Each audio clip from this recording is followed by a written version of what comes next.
better than the Kings game. It was a lot better than the Kings game. I actually, it's weird to say this, but I feel like Jordan Osterley might actually be a better defenseman than Danny DeKeyser. It's weird because like Osterley's first few games when this whole COVID stuff, the COVID outbreak for the Red Wings started, his first few games were actually pretty good, and then after that, he had the rest of the time where he was really slow and just not really there, not really NHL level. But DeKeyser has been terrible. He's terrible last night. And Osterley comes in today and actually performs better than DeKeyser has these past few games. It could be the same situation where Osterley comes in for a few games and after that he's back to being an AHL defenseman. But if it's not, at what point do we start saying, let's trade away DeKeyser? Because I feel like Stevie could get a decent trade package. It's Steve Yzerman. I feel like he could get a decent trade package for Danny DeKeyser. I know he doesn't really like to give up on players like that, but it's like an Anthony Mantha situation at this point. It's not good. It's not good. He has expectations and he never meets them. It's like Anthony Mantha last year. I mean, we got frickin' Jakub Vrana for Anthony Mantha. Imagine what we could get for DeKeyser if Yzerman put his mind to it. Just saying. But that shootout was it was something. It was not enjoyable. No, it was not. Didn't score a single goal. You had Raymond go and he tried to sneak one past the glove. That didn't work. Ernie, he goes high blocker, which in the past has worked, but it just came off his stick with a bit too much mustard, and it kind of slipped. It went way too high. Which usually Ernie has been like our shootout ace. Whenever we are in a shootout, usually he's, automatic. He's really good one-on-one with goalies. But you can't win them all. He's been a mainstay in all of our other shootouts. He's been really, really good in all of our other shootouts. So I can't get mad at him for not performing this one time when he's performed like every other time. So you can't keep on depending on the same guy over and over again. So I can't get too mad at him.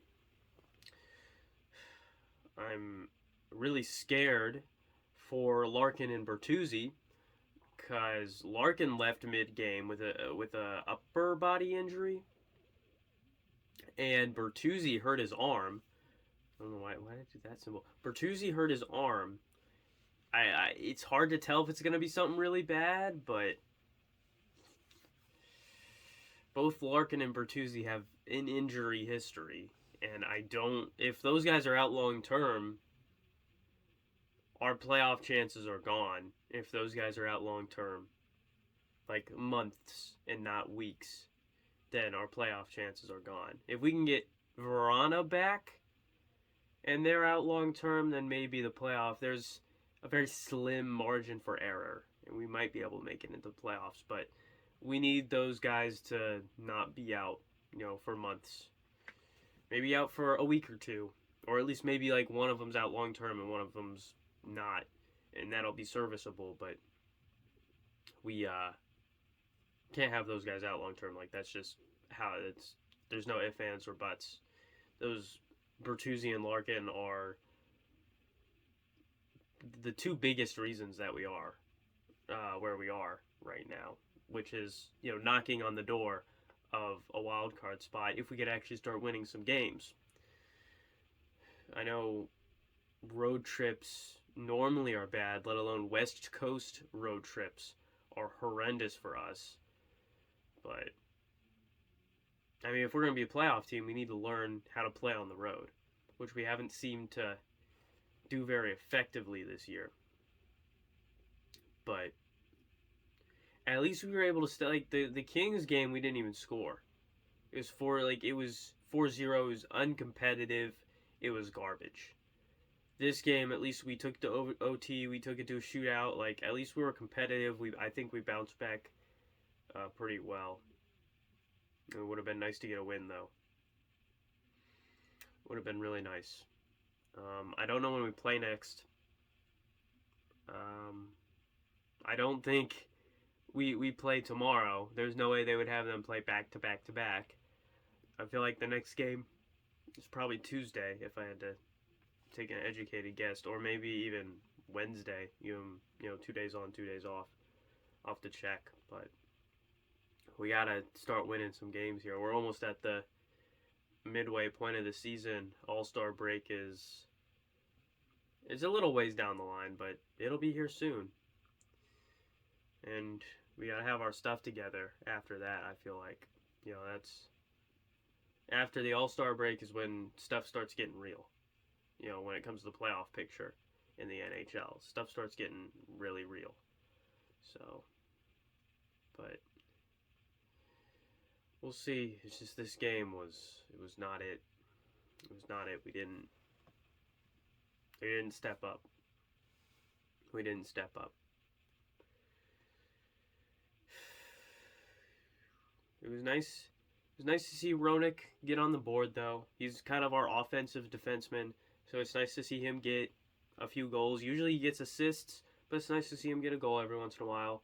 Nice to see Bertuzzi get another goal. He was in a slump a few weeks ago, and now he's kind of back to normal Tyler Bertuzzi. Nice to see. At first we thought it was Osterley, but then it turned out to be Vladislav Menstikov. Nice to see him get a goal. It's just I can't wait for us to start getting some defenseman depth. I feel like around the trade deadline we might see Stevie make some trades for some depth defenseman wise, because our depth at defenseman is really horrendous. It is bad. Like past Leddy and Roenick is just like bad, really bad. I mean, Lidstrom with development is good, but like DeKaiser and Stahl, that's bad. No, those guys are horrible. But I mean, Leddy, Seider obviously, Roenick is decent. I feel like Lidstrom again with development could be good, but when Edvinsson gets here, it'll be better. We have some more defensemen coming up. Probably make some signings. Stahl's a free agent after this year. We better not bring him back. But this game was a good summary of how the day went in general. Yeah. See you guys next time. As always, I'm not funny, and Pacers play tomorrow. Lance Stevenson. See how that goes. Yeah. I think the Pacers play tomorrow. They either play tomorrow or on Tuesday. See you guys next time. Just got unlucky on a few plays tonight. One of those plays, I thought he was standing still, but he just hit the shit out of that one guy, and the guy went flying. They blew the whistle, and they called it on him.